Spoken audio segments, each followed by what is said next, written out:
Donc on est en train de parler des transferts de joueurs à l'international, des contrats de joueurs. Il y a beaucoup de gens qui disent, et surtout maintenant, c'est des contrats de joueurs, ça atteint des montants faramineux. Je pense que tu es bien placé du coup pour en savoir, parce que tu vois derrière des quiz. C'est quoi ton avis du coup, toi, sur la rémunération des footballeurs ou des sportifs en général? Est-ce que c'est trop? Est-ce que c'est pas assez? Est-ce que c'est mérité? En sachant que forcément tu es dedans, et on va aller savoir ce que toi tu as.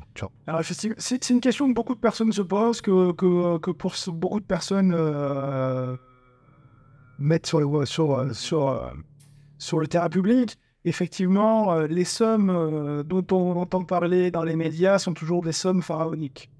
Neymar, Mbappé, Messi, depuis l'arrivée du Paris Saint-Germain, avec sa direction qatari, effectivement, on a dépassé des sphères très très importantes. Pour répondre à ça, je pense qu'il faut analyser plusieurs éléments.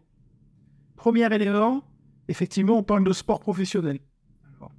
Il est vrai que tous les sports ne sont pas égaux en matière de rémunération.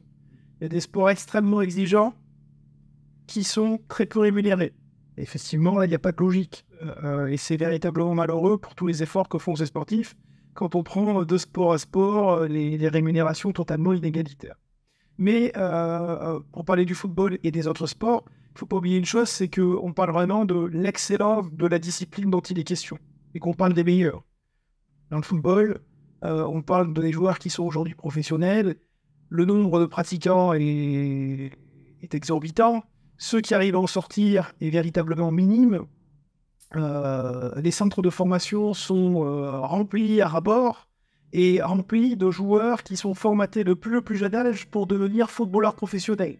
C'est-à-dire qu'effectivement, ils sont tous rentrés dans ce centre de formation pour devenir footballeurs. Ils sont 20, ils sont 30 par équipe, et en réalité, il en restera un ou deux qui deviendront véritablement footballeurs professionnels, et tous les autres, on n'en parle pas, ils vont devoir se reformer parce qu'ils ne sont pas capables de faire autre chose, et c'est toute la difficulté. C'est peut-être en ce sens-là que, parce qu'on parle de l'excellence, effectivement, ça justifie une rémunération importante. Une rémunération qui aboutit à ces sommets-là, pas forcément, effectivement, mais on est dans une économie de marché où, dans ce sport-là, ces sommes qui sont ingurgitées dans la sphère du football, elles sont des sommes qui existent. On est dans l'offre et la demande, et qu'effectivement, on en arrive à des sommes qui sont très très importantes. Donc cette économie de marché fonctionne pour le moment. Pour combien de temps, je ne sais pas. On voit certaines difficultés qui apparaissent, où les clubs dépensent beaucoup trop par rapport aux revenus qu'ils ont. Le fair play financier est venu normalement obliger les clubs à ne pas dépenser plus que ce qu'ils gagnent. On a vu il y a quelques jours le club de Sochaux, qui est un club de Ligue 2, qui a été rétrogradé administrativement à national parce qu'il n'a pas rempli les critères de la DNCG. Le futur repreneur qui s'était déclaré, le petit-fils de M. Peugeot, qui est à l'origine de la création de ce club, a présenté une offre de reprise. Il passait devant le CNOSF hier pour essayer de faire pencher la balance et permettre la réintégration du club en Ligue 2. Ça a été refusé. Ah ouais. Tout ça, effectivement, montre que le football parfois marche sur la tête et qu'effectivement, l'argent peut parfois rendre fou. Bordeaux a eu quelques difficultés également l'année dernière. Heureusement, le club a pu se maintenir en championnat professionnel de deuxième division aussi, mais c'est pas simple. Donc, ces sommes importantes, oui, elles existent. Elles sont parfois plus importantes dans d'autres sports, en NBA, en basket. Est-ce qu'elles sont justifiées? Pour moitié la réponse, effectivement, elles existent, mais elles sont véritablement là pour valoriser une compétence qui excelle dans une économie de marché qui répond véritablement à l'offre et à la demande. Aujourd'hui, il est beaucoup plus facile d'être avocat, beaucoup plus facile d'être médecin que d'être sportif professionnel. Et au-delà de ça, il y a même une question de qu'est-ce que le joueur te rapporte aussi financièrement. Si les clubs ils dépensent autant, par l'exemple de Messi à Miami, avant que Messi aille à Miami, personne ne parlait de l'équipe et encore moins du football en général dans ce pays. Et tu regardais, ils avaient comparé, j'ai vu ça passer, un graphe des recherches sur Google de l'équipe de Miami, genre en football, avant et après le transfert de Messi. Et tu vois qu'après le transfert du Messi, surtout après le coup franc, tu vois le graphe, ça n'a rien à voir, tu vois. Donc c'est sûr qu'un joueur qui a une telle puissance médiatique et qui va te ramener des gens dans le stade, ça veut dire maintenant, tu vois les plus gros stars, Kim Kardashian, les machins qui viennent au match de foot, alors qu'avant c'était inconcevable. C'est sûr que après, les gens vont te dire, le problème c'est même, c'est les gens vont te dire, oui, mais à partir de combien de millions en fait t'as plus besoin, et que voilà, mais c'est sûr que, comme je me dis, c'est une joie de marché. Et de toute façon, moi, ce que je dis souvent aux gens, c'est que s'ils sont payés autant, c'est parce que vous regardez les matchs et que vous allez au stade. Donc, si tu veux qu'ils soient moins payés, bah, arrêtez de regarder la télé et arrêtez de... Juste simplement, les droits télé, Ouais. la diffusion des matchs, c'est ce qui permet effectivement de valoriser tout ça. Donc, effectivement, le public, le merchandising, Messi, tu me disais, au Paris Saint-Germain. Messi a été pris effectivement pour un intérêt sportif indéniable, dont certains diront qu'il n'a pas porté ses fruits sur le plan sportif, mais sur le plan économique, c'était royal pour le PSG. Ça a été un succès.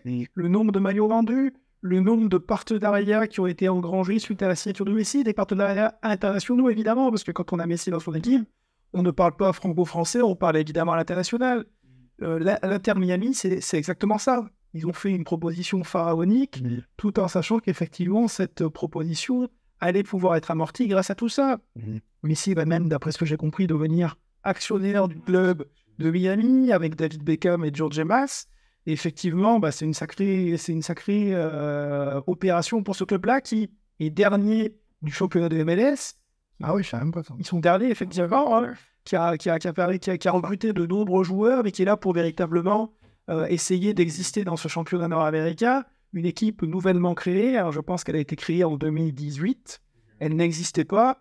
Là, pour le coup, ça va pas être une rentabilité avec les places vendues dans le stade, parce que le stade se situe à 50 km à Fort Lauderdale, un stade qui n'est pas définitif et qui ne doit pas avoir plus de 25 000 places. Mais en revanche, un sacré coup média, com et financier pour tous les sportifs. Tu l'as dit, toutes les vedettes. Ouais. Pour les matchs, j'ai regardé effectivement les images de la vraie revue. J. Khaled, Kim Kardashian, LeBron James, toutes les plus grandes stars des États-Unis ont voulu venir acclamer un joueur d'un sport qui, pour eux, est malgré tout mineur. Et qu'est-ce que tu penses des joueurs qui maintenant dépassent le sport? Quand tu vois que Messi il va prendre des parts dans l'équipe, il a des pourcentages sur les ventes de maillots, il y a le contrat aussi de Michael Jordan qui, je sais pas si tu as vu le documentaire. Effectivement, j'ai beaucoup apprécié l'histoire. Il est super et tu vois qu'en fait, ce qu'il gagne avec son contrat avec Jordan, c'est je sais pas combien de fois plus que ce qu'il a gagné dans toute sa carrière de NBA. Qu'est-ce que tu penses de ces sportifs-là qui quelque part transforment leur sport? Est-ce que tu penses que... Parce que moi, ce que j'ai peur, ce que j'ai vu aussi, c'est que certains craignent que du coup, tu auras un très petit nombre de joueurs qui va sur tous les revenus vont se concentrer et au final, ça va diminuer aussi un petit peu les revenus des autres joueurs qui sont peut-être moins importants. Est-ce que tu penses du coup que c'est une bonne chose que tous ces joueurs deviennent quelque part plus grands que leur équipe, plus grands que leur sport, ou qu'au contraire, ça va aller dans des dérives et qu'au final... Aujourd'hui, on le voit dans le foot, c'était Cristiano Ronaldo, Messi, effectivement, le nombre de followers sur Instagram, Twitter et compagnie sont plus importants que le club dans lequel il joue. Et tu vois que, on prend l'exemple de Messi. Messi a quitté le PSG, tu as tout un tas de followers qui font partie du compte de l'équipe, qui sont par contre allés sur le compte de la nouvelle équipe. Les joueurs forts, pour moi, c'est important, des joueurs qui ont une aura comme ça, parce que ça permet quand même de véhiculer au plus haut niveau le football, ou le sport dans lequel ils évoluent. Donc c'est très important, ça a toujours existé, et c'est ce qui permet de faire rêver les gens, rêver les enfants, et c'est très important. Est-ce que d'avoir ces sportifs-là, est-ce que ça appauvrit les autres? J'en suis pas certain, parce qu'en réalité, tous les joueurs qu'on pourrait vulgairement considérer de joueurs moyens du sport professionnel en question sont de toute façon des joueurs qui ne seraient pas sponsorisés de la même façon. Moi, je le vois en matière de football. Seuls les joueurs de haut niveau et à des postes bien particuliers sont en mesure de prétendre à des contrats financiers importants pour porter les marques équipementiers. Aujourd'hui, les marques ne donnent plus, comme on avait pu connaître à un moment donné, tiens, je te file tout un tas de paires de crampons pour que tu les portes. Les marques n'en ont plus besoin. Les marques ne le font pas. Elles préfèrent sponsoriser peu de sportifs, mais les sponsoriser bien. Faire leurs propres chaussures. Comme tu l'as dit, c'est ça. Comme dans le... Là, c'est la démarche la plus absolue avec Air Jordan et une marque spécifiquement créée. Mais on le voit effectivement avec certains sportifs. On développe des gammes propres aux sportifs. Kylian Mbappé a son propre domaine chez son équipementier. Paul Pogba aussi.